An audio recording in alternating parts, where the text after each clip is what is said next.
Dearest fantasy readers, welcome to the Dear Fantasy Reader podcast, where two best friends, Hannah and Karen, travel through the pages of our favorite romantasy novels. Join us as we take flight into the world of the Empyrean series, diving deep into the chapters, exploring characters, scenes, theories, foreshadowing, and more, taking what we've learned from the second book, Iron Flame, to reread and re-experience the first. With that content warning and spoiler alert, we will be covering anything and everything Empyrean series to this date and any content Rebecca Yarros has given us. So if you haven't read both already, save this podcast, go do that, and we'll be here waiting when you are done. Also, due to the nature of these books, this podcast is rated R in content and in language. As Rebecca Yarros says, readers who may be sensitive to these elements, please take note and prepare to enter Basgiath War College. A few quick things. We now have a Discord group chat where we can continue the conversation, theories, and fun. We also have a giveaway going on our TikTok and Instagram with a folklore cardigan, a Tortured Poets Taylor Swift signed CD, and a copy of both Fourth Wing and Iron Flame provided by a Taylor Swift-inspired romance-only bookstore called The New Romantics. We are trying to get the word out about our podcast because if people don't know about it, they can't listen to it. So if you'd like to help us do that, give us a follow on socials and leave us a review. Reviews go so far. Now, this week, we are diving into chapters 9 and 9 of both Xaden's POV and Violet's perspective. If you aren't sure what in the world we're talking about, Rebecca Yarros released a Fourth Wing holiday special edition that included 2 bonus chapters from Xaden's point of view. You can read them for free on Rebecca Yarros' website, which we have included for you in the show notes. With that, time for our quick refresh of Chapter 9, Violet's version, and Chapter 9, Xaden's version from our personal scribe informant, Karen. We left off with Xaden stepping up to spar with Violet after an opponent is too ill to walk in a straight line, courtesy of Violet's poisoning techniques. Xaden enters unarmed and proceeds to pluck each dagger off of Violet, demonstrating that he is trying to train her, not kill her. Both Xaden and Violet, fixated on each other, make a steamy spectacle of themselves to all watching. He whispers to Violet that he knows she's been poisoning her opponents before challenges, and that she won't get any better if she isn't testing herself. He then proceeds to show her with those big, strong hands of his exactly how to kill him. Later, Dane is massaging Violet's sore muscles in his room when he shares his newest plan to get her out of the Writer's Quadrant. Professor Markham has offered to sneak Violet into the Scribe Quadrant long enough that her mother cannot do anything about it. Violet understandably interprets this as Dane thinking she does not have what it takes to cut it as a writer. Violet gives in enough to tell him that she will think about it. Great job, Karen. As much as we thought this would be a mini episode, there's actually a lot to talk about when you go through both chapters. So buckle up, time to join our riot as we take flight into the discussion, foreshadowing, and analysis of this episode. This is where we walk through the major plot points and moments in the section of chapters, sprinkling in foreshadowing and light theories throughout. For our larger episodes, sometimes foreshadowing and theories will have their own section, but for this mini episode, we are walking through it all together. Now, before we jump into these 2 chapters, we are covering one of the Xaden POV chapters for the first time. So I pulled this little nugget of info from my personal Rebecca Yarros interview archives. In an Entertainment Weekly interview on the topic of Xaden bonus chapters, Rebecca Yarros said that, quote, "It's really hard to be in Xaden's head and not give the reader his secrets.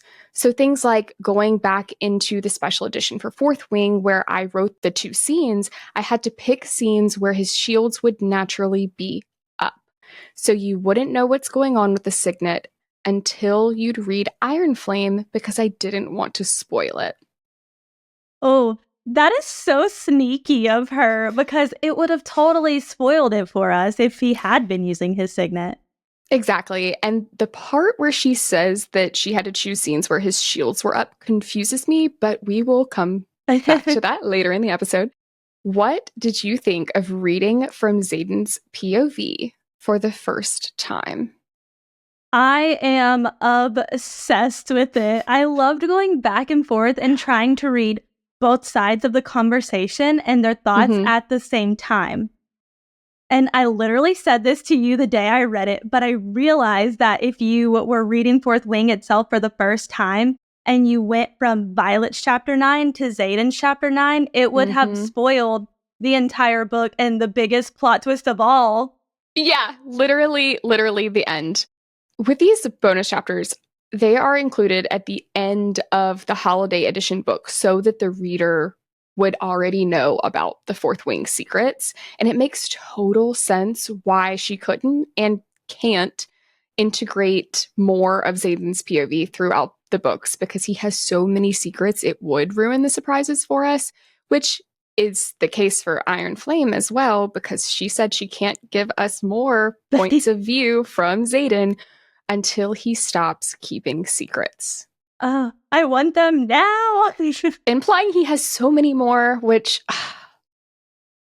I'm kind of nervous, but we'll see. We'll see. Yeah. Now, usually we would save our epigraph discussion for its own section, but we have only one this week because Xaden's doesn't have one at all. So it's Violet's. And I think it gives so much context about where Violet's mind is in this scene. The epigraph reads, quote, "I will not die today," end quote. Violet Sorrengail's personal addendum to the Book of Brennan. Manifest it, girl. I love that what has become Violet's mantra is added to the Book of Brennan, and it did make me curious to see what other addendums will be added by Violet to the Book of Brennan. That's so cute. I really love how she sneaks things into the epigraphs, and I'm really, really interested to see what we get in Onyx Storm. But back to this book, the mat. So jumping right back in, Xaden has just approached Violet to challenge her for the sparring mat. And for perspective here, Violet leaves the tree scene, the last on-page close proximity interaction that they had, thinking that Xaden was playing with her and looking for a more fun way to kill her, but still planning to kill her nonetheless. It seemed obvious to me that Xaden wasn't going to kill her after the tree, because if there was ever an opportunity and reason, that was it. But still, Violet was convinced he wanted to. And even Xaden is confused in this chapter about it himself. Conflicted feelings. Which we love to see. And that's what I love about getting the POV, because it's actually really cool to see how wrong Violet was and in what ways. Now, Violet describes Xaden as stepping forward all 6 foot everything of him. Yum. Oh my goodness. I was literally like giggling and swooning over this chapter. Like the banter, the flirting, the suggestive thoughts. Like I died dead. Same. This was one of the first points I was like, oh, I'm going to love this book. Now, Xaden, on the other hand, in his point of view, describes Violet as 5 foot nothing. This is quickly followed up by daughter of the general who executed my father. I have every right to ruin her. According to the code, I could snap her neck and no one in this room would interfere. But the 107 souls I am responsible for will pay the price. Ooh, a couple things here. One, this validates that Xaden himself is still torn. As we saw under the tree, he even questions at one point, what the fuck am I doing on this mat? But later explains that he doesn't kill her here as a form of gratitude because she kept his secret about the meeting under the tree. All goes back to the tree. So he says. True. 2, This is confirmation of what we talked about last episode on whether the marked ones would be killed if Xaden killed Violet. The answer here is yes. Now, this may be specific to killing Violet because of the deal he made with General Sorrengail to keep her alive. The deal was that he and the 107 marked ones got the chance to join the Riders' Quadrant in exchange for a favor. Violet is that favor. So if she dies, more specifically, if he kills her, then yes, they all die. Deal is void. And 3, this is slightly foreshadowing the fact that Violet becomes the 108th soul he is responsible for in Iron Flame. Yeah, he's definitely still conflicted, and I think partially because before meeting her, the deal with General Sorrengail aside, it was easier for him to want to take revenge on Violet, but now he's actually attracted to her and interested in her. Now, Professor Emeterio tells all of the cadets that Xaden's one of the best fighters we have. Now, we know that part of the reason for this is that, 1, he likely trained with his father, who was infantry, in the midst of the rebellion. 2, his second signet allows him to see the move of his opponents that they intend to make before they do so. Thoughts on this? Think about how fast he has to be able to think, to read the person's intentions, process that, and then react all within like a split second.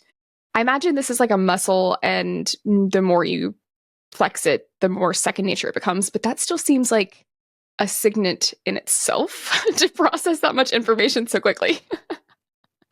On that, Xaden's confidence makes so much more sense. It's not arrogance or cockiness. He actually has 2 of the rarest and most powerful signets that warn and protect him from almost anything. Wow. I had actually never thought about how this signet could help him like this, unless whoever he was fighting has super strong shields. It gives him such an advantage, and especially against a first year who has not bonded yet and has no concept of what it means to shield. Absolutely. Though we know that he's not using it in this scene, I just felt like that was an important, like, it stood out to me, this watching him and how he reacts so quickly. That thought just popped into my head as I was reading, and I had to get it out. But I also love how Violet early on always describes Xaden's eyes. A corner of Xaden's mouth rises in a smirk, and the gold flecks in his eyes seem to dance. So he knows what he's doing when he gets on this mat with her, disarms himself, makes a point, and he's playing with her slightly in a way that is still training. Not like in a I'm going to actually kill you kind of way, but more in like a flirtatious and mysterious way. Or maybe that's just the romance girly in me. Yeah, I think it's definitely the romance girly in you, but like, same. Totally. But also, in direct contrast, Violet describes Xaden's eyes as hardening when he sees Dane, thinking to herself, quote, "The look Xaden gives him makes me realize he's been taking it easy on me in the glaring department." Okay, this itself should have told Violet something here. She thinks he's going to kill her because her mom killed his dad, but like he reserves his worst glare for Dane? It's like he hates him as much as we do. Mood. Now, I do want to know why Xaden hates Dane so much. What happened there? Like, is it Dane's intentions he's read that have like rubbed Xaden the wrong way? What are they, if so? You know, the stick by the rules no matter what the cost thing is definitely a factor. So maybe he feels like Dane would always choose Navarre's rules over doing what's right when it came down to it. Yeah, I think that the reason Xaden hates Dane so much is likely because Dane has had a bias against all of the Mark ones, especially with the influence of his dad. Like, it's not super pressing, but I would love to know some more backstory on a lot of that stuff that happened before Violet and we entered the Writers' Quadrant. And Rebecca Yarros, if you're taking requests, this is another novella option. We'll make a list for you of all the ones we mention as we go through this series. I also, on that, really appreciated Xaden's subtle call out to Dane. The first of several in this chapter saying, quote, "She'll be in one piece when I'm finished teaching her," which is what Dane should have been doing from the start. Oh my gosh, yes. It's a call out that was necessary too. And like we mentioned last week, he's just saying the same thing that Dane said about Orly in chapter 8, when he said taking it easier on her won't do her any favors. Yes. That is a really good point that I didn't even think about. And Xaden is so sassy with this. He says, "No one asked you to think, squad leader." Oh, if I was Dane and on the receiving end of that comment, I think I would die of mortification. Now, following this Dane interaction is the moment that Xaden's perspective begins, and we get our first Sigale lecture. This is reckless. I love that we get this point of view, and it's so fascinating to see more about the bond with Sigale. I really can't wait for you to read chapter 16, and I'm super, super hopeful that we're going to get more Xaden POVs where we get to see more of his bond, especially with what's coming in Onyx Storm. But anyways. Now, I noticed in Xaden's POV that Rebecca Yarros made it a point to explain how Xaden sees Violet's moves coming, which I think was her way of covering her bases since she has to hide his intensic ability to save this surprise for us. For example, in his POV, he says, "Her shadows on the mat give her away." Also, "I catch it by pure reflex." And she attacks in a typical first-year swiping kick combo, which is as easy to predict as it is to block. That one, even more so, like so intentional on Rebecca's part. I just found this interesting as they stand out so much now that we know he is usually going to be using his signet, but she had to write this chapter in a way that wouldn't spoil it for us, but would still be accurate to what would actually be going through his mind and what we actually would have been doing in those moments. It's so good and so smart. I love it. I find it so fascinating. Now, going back to what Rebecca Yarros said about picking this chapter for his POV, she said, quote, "I had to pick scenes where his shields would naturally be up, so you wouldn't know what's going on with the signet unless you'd read Iron Flame because I didn't want to spoil it." I'm so confused by this because Violet can use her signet when her shields are down, which, yes, all signets are different, but does this mean that Xaden will never be able to use his intensic ability when his shields are up? That seems so limiting, which maybe is the point. Oh, I don't know. Or maybe he hasn't mastered them fully enough to be able to use it while shielding. I mean, he hasn't had anyone to learn from for that specific signet, so maybe he's just not as skilled in it yet. But it's a really good point that you make, though. I just had a thought. Maybe it's because his focus is on the mind. And so shielding takes place in the mind. So maybe, yeah, it's like he does have to increase his skills to be able to like keep his shields up while still infiltrating, using his mind to get into other people's. Ooh. I wonder if that would be the same for Dane then, too. He would have to keep his shield down whenever he's touching people's faces. I don't know that we've gotten any insight on that, so that's could be an intrinsic thing. You're right. Or like the variations of it. It was an easier choice for Rebecca to give an out to not spoiling it for us. True. But that does set precedent and limitations on his signet going forward. That's really interesting to think about. I really hope that we get another holiday special edition with Xaden's POVs for Iron Flame with him reading intentions so that we know what using his signet looks like for him. Rebecca Yarros has implied that we will get them, and I think it would be perfect timing with Onyx Storm releasing in January for us to get this context and have it going into Onyx Storm. Maybe that's just wishful thinking, though. Me too, but it's not even a want at this point. I need it. Yeah, same. Rebecca, again. I hope you're listening. She totally listens to this podcast and takes our suggestions. Totally.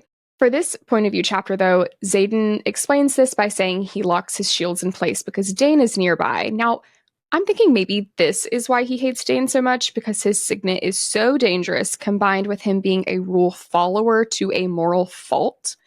But does this mean that Xaden can never use his intensic ability on Dane because he would always have his shields up around him? Oh, that's such a good point and so true. I can't really imagine Xaden allowing Dane to get close enough to him to touch his face. Yeah, that's true. Though I think Xaden knows better than anyone how signets can evolve over time and Mhm. doesn't want to risk Dane evolving to where he doesn't even have to touch the person's face at all to steal their memories. So it's just like not worth the risk for how many secrets Xaden has to protect to leave them down near him, no matter if he's far away or not. At least that's my thought. And like taking away the signets and everything, his fighting skills are also just amazing on their own. Like he is super fast from training, and Violet's not skilled on the mat. We have definitely learned that. And also when Violet flings her dagger at him and he catches it and he says he's already seen that move. So he's also super smart and just learns how to fight people just by observing them as well. That's very true. That's very true. It did stand out to me specifically because Rebecca Yarros seemed very intentional about including the explanations, whereas she could have just alluded to his exceptional skill with like a little less effort. But Yeah. that's very fair. Like we have to consider he's likely trained for a very long time because of who his dad was. Mm-hmm. Yeah. I do want to talk about the symbolism of Xaden disarming Violet, one dagger at a time, in contrast to him having specialty made daggers for her that are an even better fit in later chapters. I love that. I love it. I love it. I love it. We also get confirmation of why it is that he was tossing all of the daggers in front of Dane's feet. He was trying to make a point that Dane, as her squad leader, should have taught her better. And he should. And Xaden was so fair in making this point to Dane. I didn't get that when I read Violet's perspective. It wasn't until I got Xaden's point of view. In retrospect, it makes more sense, but Yeah. that's what I just really love about these insights, specifically because I love Xaden. So I just want to know what he's thinking in all the chapters. And Rebecca, before any novellas, I would really just love for you to rewrite all 5 books from Xaden's point of view if you're like up for it. Anyways, on that, I really love rereading the beginning of Violet and Xaden's relationship because he's so flirty and cheeky. But I feel like he lost a little bit of that in Iron Flame. And I understandably, right, there was so much going on. Yeah, it's always fun and flirty before it gets real. And it got real heavy real quick in Iron Flame, especially in the constant life or death situations that they are consistently in. Part of me is like, I just want you guys to just frolic through fields of flowers with sunshine and rainbows, but I get it. I do get it. That's a different book. Yeah, true. True. This is a romantasy. I did notice in comparing the 2 chapters that Xaden acknowledges his attraction first, thinking that brilliant, devious mind might regrettably be a complete turn on, but she's going to get herself killed if she depends solely on that method and flinging daggers like a carnival act. To my surprise, the thought doesn't sit right with me. Nothing about her does. Okay, so here he doesn't just not want to kill her. He doesn't want her to die. Of course he doesn't. He is falling in love. That might just be what I want to happen, but I think it's happening. Well, we know it totally does. And I like, he totally is in denial, right? We know this because he says later, like, that he was. But it's still so fun. It's still so fun to look back on. Also, from Xaden's point of view, he's only referring to her in his head as Sorngale and the first year, but then we get the first time he calls her Violence. Not only that, but he whispers it. His face only inches away. Swoon to the moon and back. And then he starts to refer to her as Violence in his mind after that. So you just see this shift for him. It's all happening in this chapter. My face got red from just thinking about that. I love this chapter. If you guys can't tell, we're like obsessed with this chapter. It was really, again, I said it before, the moment I was like, this is a book I'm finishing and I know I'm going to love it. Now, fun fact, Rebecca Yarros said that she chose the nickname Violence before she chose the name Violet. Oh, it's one of my favorite book nicknames. It's so cute. And I also like, it's just so fitting for her, right? And I think it's been implied that Rebecca built Violet from that. What is this like contrasting nickname to this petite loving, good-hearted girl. I love it. Well, I love it. I love it. I love that she just decided that that was going to be a characteristic of Violet before even naming her Violet. Oh, yeah. Oh, yeah. I keep saying I love. Guys, I'm obsessed with this chapter. And I really did love all of the contrasting moments between the perspectives. It pisses Vi off more that he isn't trying to kill her, but that he is disarming me just so he can prove a point. Meanwhile, Xaden's over here thinking to himself, Violet is too soft a name for her, too breakable. I'm well aware of the shit people talk about her bones and joints, but from what I've seen, the woman has a core of steel. I could eat it up. And then he's thinking about putting his mouth on her all before Violet begins to have similar thoughts. He did it all first. There's something about reading that is so satisfying when you see him do that, especially when you're reading Fourth Wing for the first time and you don't get Xaden's point of view. You're left wondering, where does this shift happen for him? Does he hate her for all this time up until, even after threshing? But we find out this started so much sooner for him, and I love it. Well, I love the back and forth too, and we are going to keep saying we love because, like Hannah said, we love this chapter. I also giggled whenever he told her not to trust anyone on the mat, and then he thought to himself, I lecture quietly near the shell of her ear, careful to keep my mouth off her. Since when do I think about putting my mouth on an opponent? Okay. Collecting ourselves. That's not even like the best part, and No. we're already like... We're like fanning ourselves and giggling, and our faces are turning red. And this is why I love having other POVs, because I get this context I otherwise interpreted so differently. I think he knows that she doesn't actually hate him. But like he says, defenseless women have never been my type. He likes that she's got that fight in her. True. And we see this in the moment where she doesn't take Xaden's hand. Xaden's lips curve into an approving smile, and he says, she can be taught. And maybe that's just because I have a praise kink, but this is one of my favorite moments in the book. Oh my gosh. Did. Just full transparency with everyone. Oh, I love her quick wit coming back with, she's a fast learner.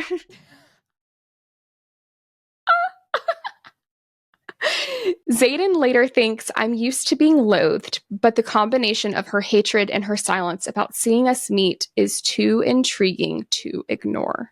So he's actually used to this sort of reaction from people. It's everything else about Violet that actually touches him. And this is where she catches him off guard and knocks his feet right out from under him. He was distracted by her so much that Sigale chastises him, saying the silver-haired girl is a distraction you can't afford, before he shields her out. Oh, he's so deep in his own head about trying to figure her out. I loved Sigale getting onto him as his fiend. I haven't read the next Xaden POV chapter yet, but I'm really excited to especially get some more Sigale content. Absolutely. I put a whole paragraph in here, and I literally put my note, can I put this whole paragraph from Violet's point of view as my favorite, because it's so good, but I have to take a moment just to read it. Quote, everything around us fades as my world narrows to the arrogant glint in his gaze. He's all I can see, all I can feel, and I can't let him win. I slip one of my last daggers free and go for his shoulder. He seizes my wrist and pins it above my head. Shit, shit, shit. Heat rushes up my neck and flames lick my cheeks as he lowers his face so his lips are only inches away from mine. Calling back to that comment you noted earlier. I can make out every speck of gold in his onyx eyes, every bump and ridge of his scar. Beautiful fucking asshole. My breath catches and my body warms. The traitorous bitch. You are not attracted to toxic men, I remind myself, and yet here I am getting all attracted. I have been since the first second I saw him, if I feel like being honest. Moment of silence for the scene. Oh my god. Well, like, literally want to scream. There's so much in that. But while this is happening, Xaden thinks that the speed with which she processes information and compartmentalizes her feelings is such an advantage, and I doubt she even knows it. Pink flushes up her neck and into her cheeks, and suddenly I find myself studying her for an entirely different reason. I love, love, love when we get to see this relationship development.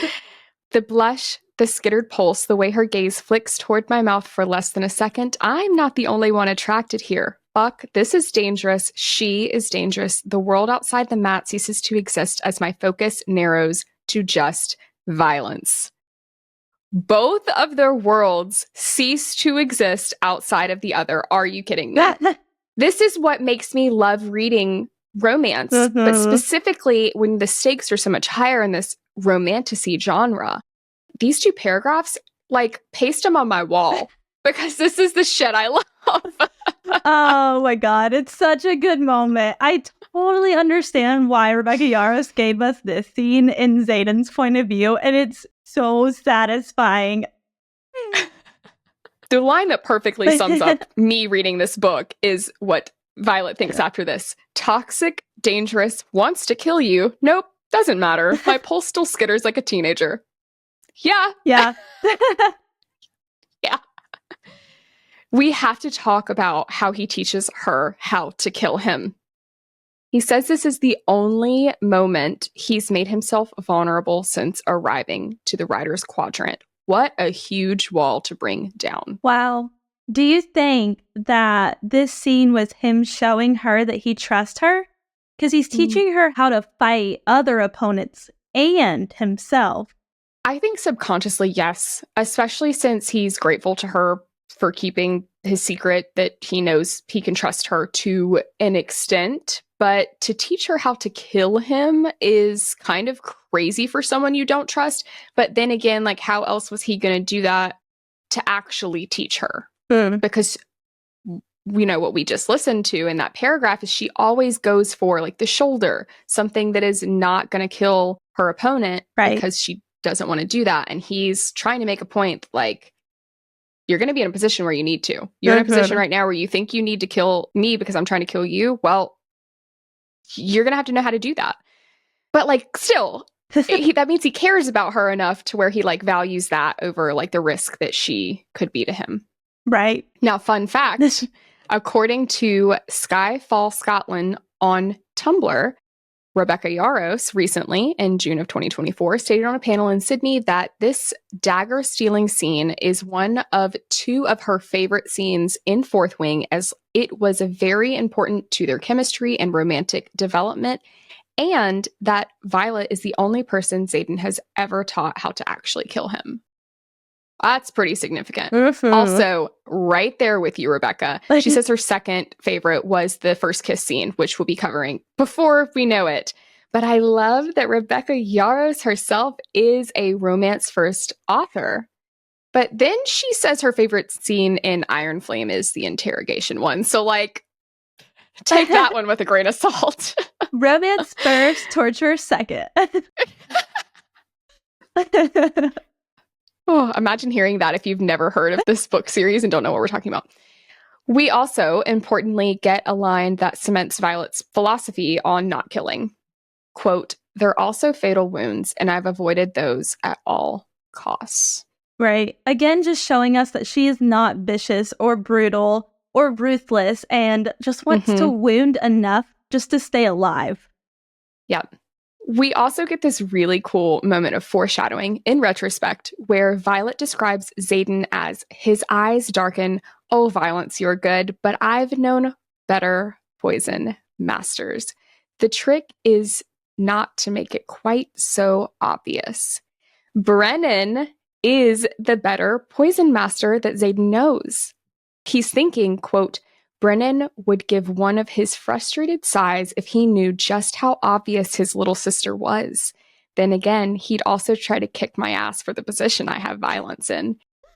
I don't know if I've emphasized this enough, but he starts calling her Violence in his head too, instead of Sorengale or the first year. But this moment of foreshadowing made me wonder how long Xaden and Brennan knew each other. It's never said, though we do have some information. This takes place 5 years after Brennan's death. Quotation marks for those who are not watching. And Xaden has been in the Writer's Quadrant for 2 years now, as this is the start of his 3rd year. We know from Iron Flame that the dragons in Orisha hid Brennan and his dragon in a network of caves within the valley, and that he later hid with the civilians who survived the scorching of Orisha. I am assuming this took at least 6 months. I don't know. So at most, that gives Brennan and Xaden like 2.5 years max. I went far deep into this, like my wheels were turning. But I think Brennan only came to Ryerson House when he joined the Assembly, and I'm not sure how long ago that was. Anyway, it was long enough for Brennan to poison someone in a way that wasn't as obvious as Violet was. Oh, I wonder who he poisoned. But the way he talks about Brennan, it seems like they've known each other for longer than like 2.5 years. It kind of makes it seem like they've known each other for 10 plus years, or at least spent a lot of time with each other. Yeah, I wonder how they would have been able to, because you're right. He specifically says, like, he notes one of Brennan's frustrated sighs. And then if we think forward to Liam almost gives up in a future chapter where he knew Brennan. And it's like they know him enough to be like referencing him. And that's so intriguing. And we might not ever really find this out like exactly, but it's just where my mind went. So you guys got to go along with me. And he might have known them before the 5 years as well. But then you'd think that Violet would have known them before then. She was so young. That doesn't really... Yeah. I don't know. Who knows? Zooming out here, I cannot imagine what this scene looked like for everyone around the mat. So from their perspective, Xaden wants to kill her. Now he's teaching her and whispering in very intimate positions. Violet even says they are a damn spectacle. Even Xaden forgets that they aren't alone, which again speaks to just how down bad he already is for her. Oh my gosh. Can you imagine being anyone else in the room? All eyes are on them. Rhiannon's probably like, yeah, girl. And Dane's probably seething. I'm so surprised that Dane didn't say anything, because he would have. I feel like it's out of character for him not to have noticed this. Mm-hmm. So I'm not sure, because later he acts surprised that Vi and Xaden are a thing, chalking it up to like he had heard rumors, but just like, how did he not see this? Well, especially here, I have no idea how he didn't see this. And like, even Xaden's friends call him out on this immediately as soon as they leave the room.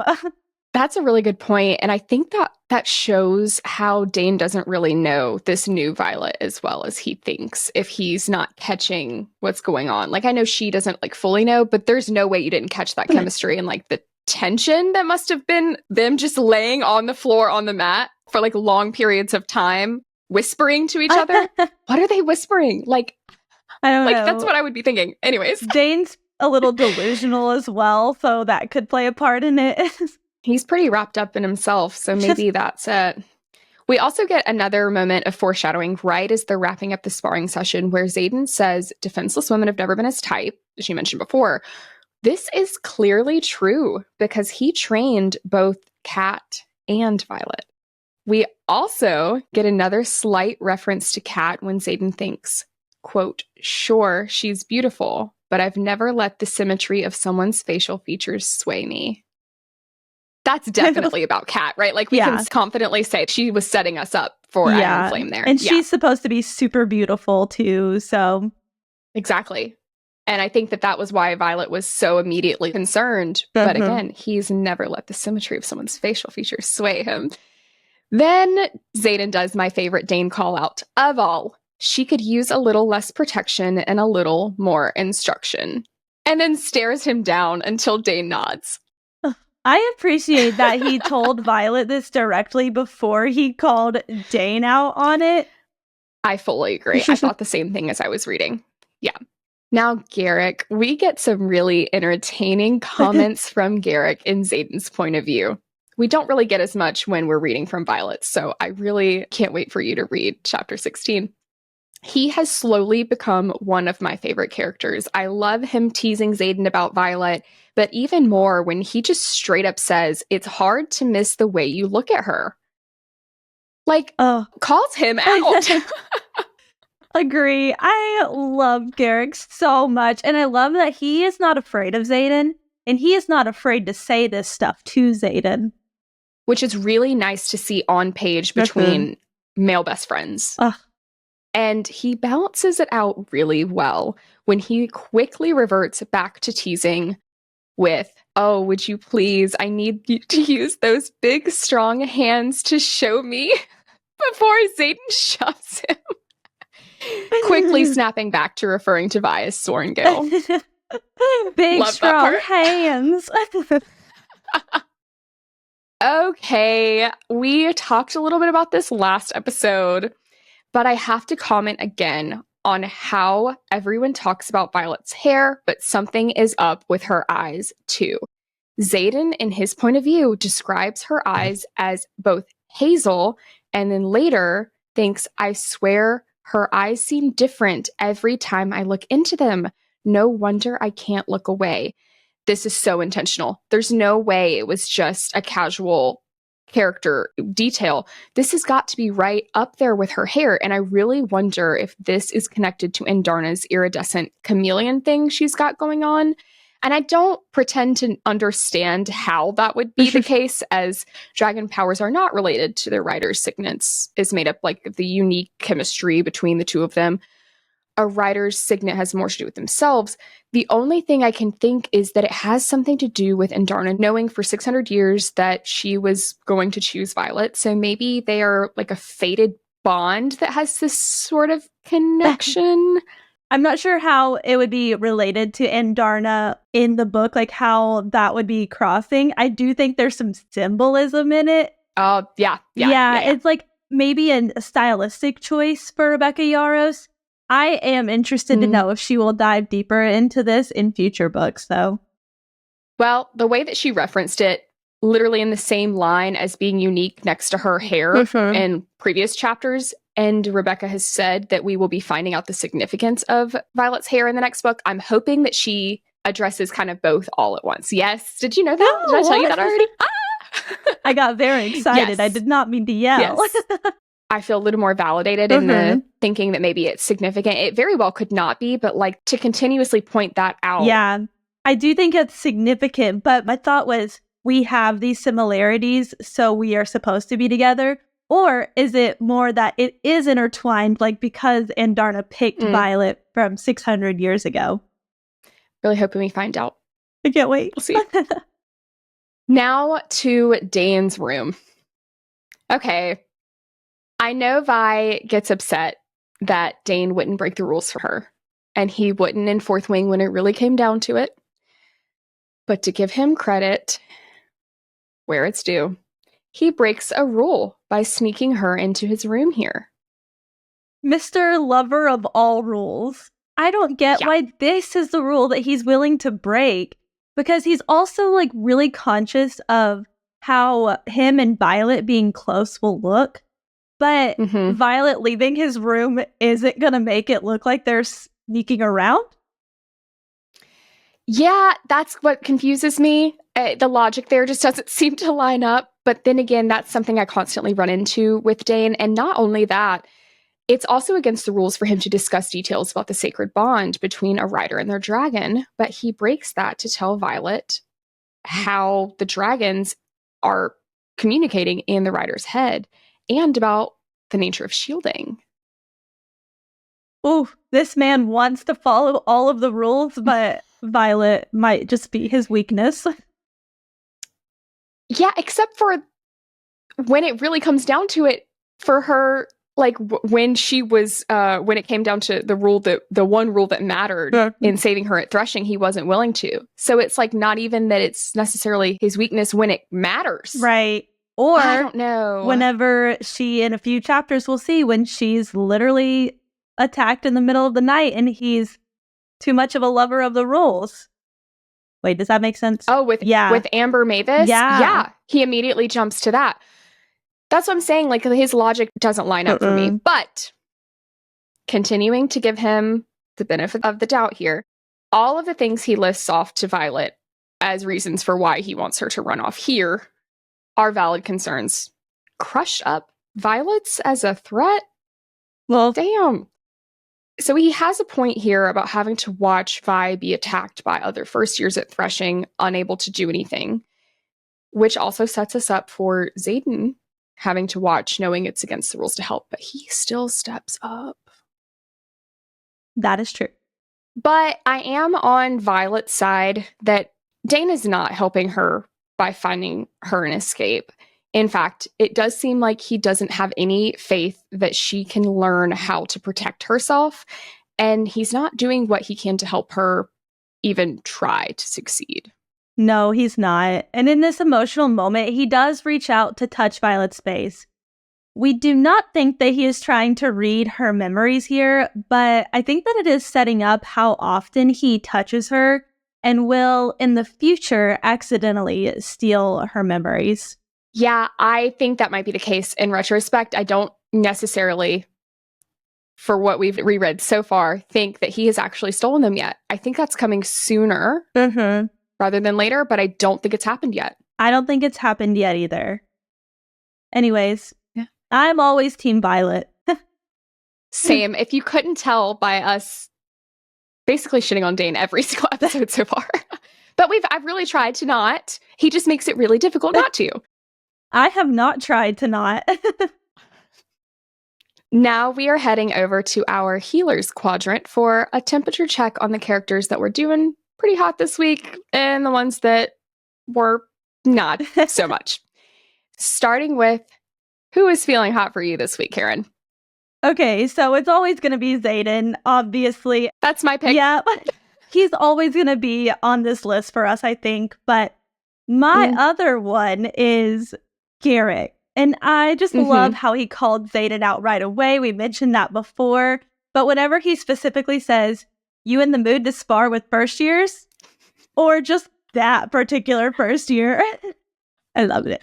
Everything about his interactions is just fantastic.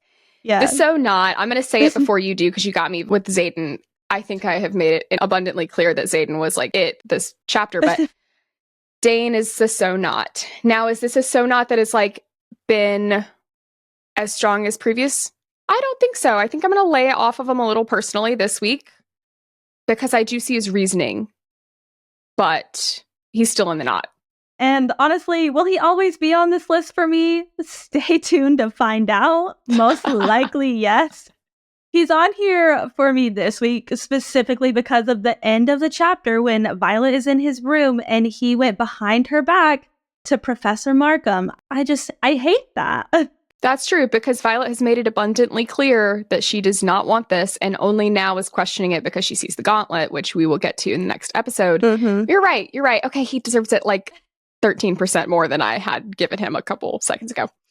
On to our favorite moments. I already told you guys that my favorite part from this whole chapter was that paragraph that I read out earlier from Violet's perspective, followed by the moments, the a million moments that I read off from Xaden's point of view. So many. Oh, that was... can I say the whole chapter minus Dane? The whole chapter, the whole thing. Mine was similar. It was the banter between Xaden and Violet on the mat, and they're just having their own little moment in conversation while he has her pinned to the ground. Love it. We have so much depth to us, guys. Okay. Favorite said quotes that you haven't mentioned from everything Garrick said. Okay, I'm just going to preface that. But if I had to pick a line that wasn't from Garrick, the first time that Xaden calls her violence, he says, "Going for blood today, are we violence?" Oh my God. Shut up. It's so good. Mine is when Violet says, "You've made your damn point." And then Xaden responds with, "Trust me, I've barely gotten started." I want to see more of this flirt. I know that they're in dire situations, and it's not any better in Onyx Storm. But I really love the romance development for them, and I really hope that Rebecca has more opportunity in Onyx Storm to really continue to expand it on that, so that we get these like flirtatious moments where we can still see them the way that we do in this scene. Yeah. I know that's harder with like a 5-book series to like continuously show development, especially again, given the circumstances they're in, but it's one of my favorite parts to read. Agree. I think this is the most we have giggled and like gotten in any episode, because we're just like, oh, you guys just wait for the chapters to come when it just gets better. Oh. And that wraps up our Chapter 9 episode. Thank you guys so much for listening, and don't forget to join us next week where we will deep dive into chapters 10 through 12. Also, if you are enjoying this journey with us, we would love if you would leave us a review and share to all your Fourth Wing friends. As always, we want to hear your thoughts, theories, and suggestions, so you can email us at dearfantasyreaderpod@gmail.com. Join our Discord chat, which we've linked in the show notes for you, or drop them in the comments section below if you're watching on YouTube. We want to hear it all. Don't forget to subscribe to our YouTube, follow us over on TikTok and Instagram. We are currently doing a giveaway that you do not want to miss out on. Until next week, dearest fantasy readers, prepare yourselves for the gauntlet and presentation day as we continue our journey through the Empyrean series.